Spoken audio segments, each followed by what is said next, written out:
All right, let's dive into Hamlet, specifically Act 4, Scene 7.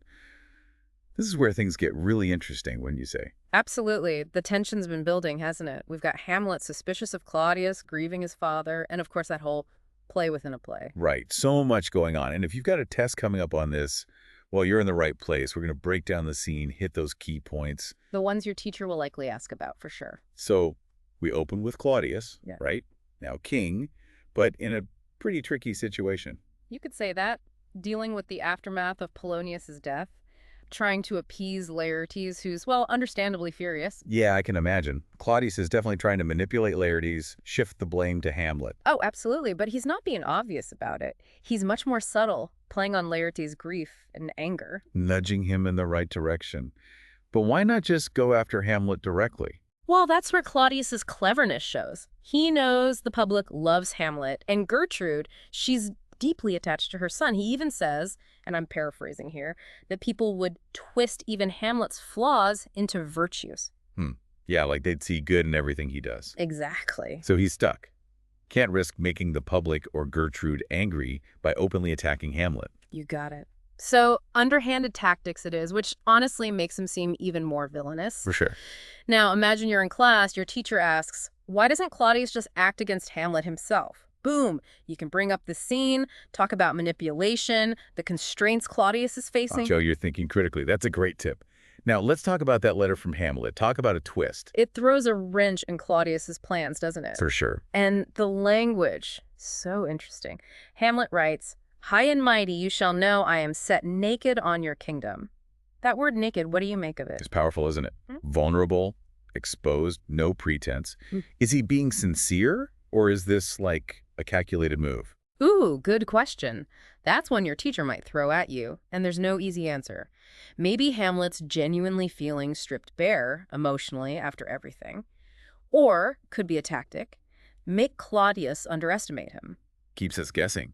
Adds another layer to the revenge plot, to Hamlet himself. He does, keeps us on our toes. Then there's the question of Hamlet's intentions when he returns.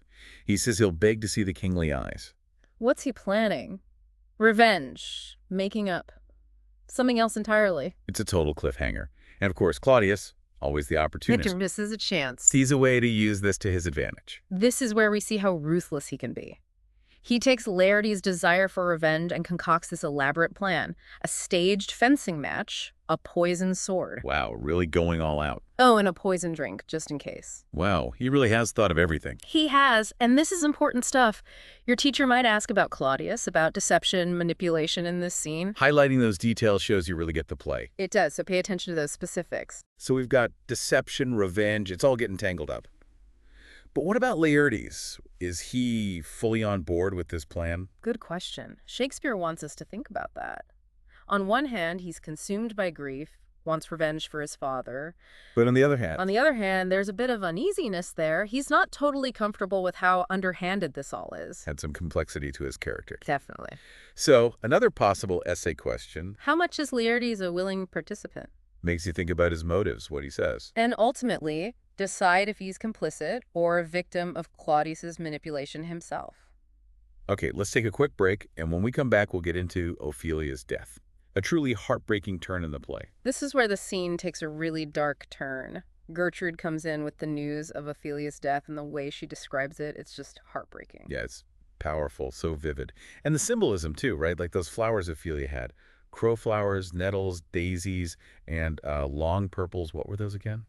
Right, those long purples, also called dead man's fingers. But those flowers, they're not just random details. Shakespeare chose them carefully to represent Ophelia's state of mind, foreshadow what happens to her. Each one like a clue, right, to her inner turmoil. Exactly, and your teacher might ask about the meaning of those flowers, so be ready to explain how they fit into the mood, the symbolism of the scene. Definitely something to highlight in your notes. Now, the big question, of course, is it an accident or suicide? Ophelia's death, the question for the ages, isn't it? Scholars, audiences, everyone debates it. Was she so lost in grief and madness that she chose to end her own life? Or was it a terrible accident, because of her mental state, the dangerous situation? It's interesting because Shakespeare doesn't give us a clear answer, does he? No, he doesn't. It's open to interpretation. Frustrating, but also Kind of brilliant. It is, and it's something to be prepared to talk about in class. Your teacher might ask for your take on it, and you've got to back it up with evidence from the play. So what kind of evidence could we use for either side? Well, if you're thinking suicide, you can point to Ophelia's behavior throughout the play. Her grief over her father, feeling abandoned by Hamlet, those could all contribute to her deliberately taking her own life. And if you're leaning more towards accidental death, Then focus on how Gertrude describes the drowning, how Ophelia almost seemed unaware of the danger, incapable of her own distress, she says. right, like she wandered into the water without realizing it, Exactly, just lost and confused, leading to this tragic end. really makes you think. So much to unpack in this scene, especially with Ophelia's character, her fate. There is, and her death, it really affects the other characters, especially Laertes and Hamlet. For Laertes, it intensifies his rage, and for Hamlet, it pushes him further down that path of revenge. It's like her death sets the stage for the final act of the play. It does, it's a turning point. Now, thinking about your test, your teacher will probably ask about the big themes of this scene. Revenge, manipulation, those are pretty obvious, right? Yeah, we see Claudius manipulating Laertes, then Hamlet's letter adds that extra layer of revenge. Exactly, but don't forget about madness. It's all over this scene, especially with Ophelia. You might be asked to compare her madness to Hamlet's. How are they similar? How are they different? Oh, good point, yeah. It's easy to get caught up in the plot, but those themes are just as important. They are, and remember, Shakespeare, he's a master of language. Look closely at how he uses words, imagery, to convey those themes. Like when he compares Claudius to a spring that turneth wood to stone. Exactly. Perfect image for how Claudius manipulates, corrupts everyone around him. It's like he's poisoning everything he touches. Exactly. And your teacher will be impressed if you can bring in specific lines, images from the text. To support your arguments, yeah. So we've got the characters, the plot twists, the themes, even some possible essay questions. Anything else we should be thinking about for this test? One thing that often comes up is the idea of justice. Does anyone really get justice in this play? Or are they all just victims of their own desires or what others do to them? That's a really good question. Makes you think about what justice even means in this play, if it's even possible. Right. Is revenge a kind of justice? Or does it just lead to more violence, more suffering? Does Claudius deserve to be punished? What about Ophelia? Is there any justice for her? Shakespeare leaves us with these questions to consider. It's what makes Hamlet so powerful. It's not just a story. It's a reflection on humanity, full of these moral dilemmas, questions about life and death and everything. So as you study Act 4, Scene 7, keep those questions in your mind. Don't just read it, really engage with the text, analyze it, let it make you think critically. That's how you really understand Shakespeare. And remember, there's no one right answer when it comes to Hamlet. It's all about making a strong argument based on what you see in the text. Dig deep, find those nuances, don't be afraid to challenge the usual interpretations. I always tell my students the best essays are the ones that take risks, that offer a new perspective, that show you're really passionate about the material. Let your enthusiasm show right. Exactly. It's okay to get excited about it. Your teacher will see that you've really thought about the play, its characters, its themes. And hey, you might even have some fun along the way. Even tragedies can be entertaining if you approach them with an open mind, a curious spirit. Good luck with your test. Yeah, thinking about the test itself, one thing that often comes up is this idea of justice. Does anyone really get true justice in Hamlet? Oh, that's a good one. Or are they all just victims of their own desires or of what other people do to them? Yeah, are they victims of circumstance, really? Right, like, is revenge a form of justice, or does it just lead to more violence, more suffering? What about Claudius? I mean, does he deserve to be punished for what he did? Exactly. And then there's Ophelia, right? Is there any justice for her and her tragic fate?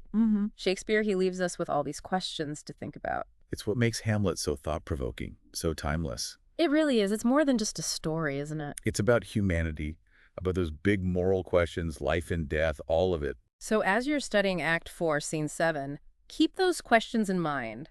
Don't just read the words, really think about them, analyze them, let them challenge you. That's how you really get into Shakespeare's head, right? Exactly. And remember, there's no one right answer when it comes to interpreting Hamlet. It's about building a strong argument, using evidence from the text. So no easy answers, huh? Nope. You got to dig deep, find those subtle details. Don't be afraid to question the usual interpretations. Think for yourself. Exactly. I always tell my students, The best essays, they're the ones that take risks. They offer a fresh perspective. They show real passion for the play. Show your excitement for it. Right, let your enthusiasm shine through. It's okay to, really get into it. Your teacher will see that you've put in the effort, you've really engaged with the play. That you've thought about the characters, the themes, all of it. And who knows, you might even have some fun while you're at it. Yeah. Even tragedies can be enjoyable if you approach them with an open mind, a sense of curiosity. Well said. All right, that's it for our deep dive into Act 4, Scene 7 of Hamlet. We hope this helps you ace that test. Good luck. And remember, keep thinking, keep questioning, and keep exploring the world of Shakespeare. Yeah.